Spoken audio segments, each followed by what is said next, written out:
નારદજી કહે કે સત્ય તપ પવિત્રતા દયા કઈ જોવા મળ્યું નહીં. લોકો કેવા થયા તો કીધું પેટ ભરા થયા, માત્ર લોકોને ખાવા પીવામાં રસ છે. કોઈને કોઈનું સાંભળવું નથી, કોઈને કઈ કેવું નથી, કોઈને એના ઉદમ ભરીનો જીવા અને ખાઈ પીને મજા કરે તો એ વાંધો નહીં, ખાઈ લાડવા અને ઓકે ઝેર. આ તે ક્યાંનો ન્યાય ભગવાન? કમસે કમ જેવું ખાવ એવો ઓટકાર. એ તો એક સામાન્ય આપણા આયુર્વેદનો પણ નિયમ છે કે જેવું ખાઈએ તેવો ઓટકાર આવવો જોઈએ, પણ રખે ને આપણે તો એવું પણ નથી કરતા. આવે તો ઉભાય થઈ જાય છે ને જાય છે તો પાછા તરત પાછળ શરૂ કરી દઈએ છીએ કે હારી રીતે ઓળખીએ છીએ. આ જે મિથ્યા અમુક જે વાતો છે એનાથી મારા ભગવાન તમારા જીવ બાળવા સિવાય કોઈ વાત નથી. જેની તમે નિંદા કરો, જેની તમે ઈર્ષા કરો, જેની તમે નબળી કે સારી વાતો કરો, એનાથી સામેના વ્યક્તિને કશો ફેર પડવાનું નથી. કળયુગનો આ સૌથી મોટો અવગુણ છે કે નિંદા પ્યારી લાગે, જે સાચી વાત હોય એ કડવી લાગે. એટલે જીભને શું ભાવે? મોહનથાળ, ગુંદી, લાડવા એવું બધું ભાવે ને. પણ સાચું કેજો, ડોક્ટર છે ને માંદા પડવાનું સૌથી પહેલા એ જ કે ગળ્યું ખાવાનું બંધ કરજો હમણાં, અને પછી ટીકડી આપે.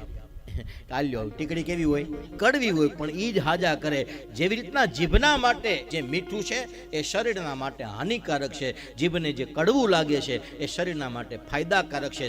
સેમ એવી જ રીતના કાનને જે નથી ગમતું એ જીવનનું કલ્યાણ કરવા વાળી કથા છે. અને કાનને જે ગમે છે ખોટા વખાણ, ખોટી નિંદા, ખોટી પંચાયત, એનાથી આપણા જીવનનું, આપણા દિવસો, આપણી મિનિટો, આપણી સેકન્ડોને બગાડીએ છીએ.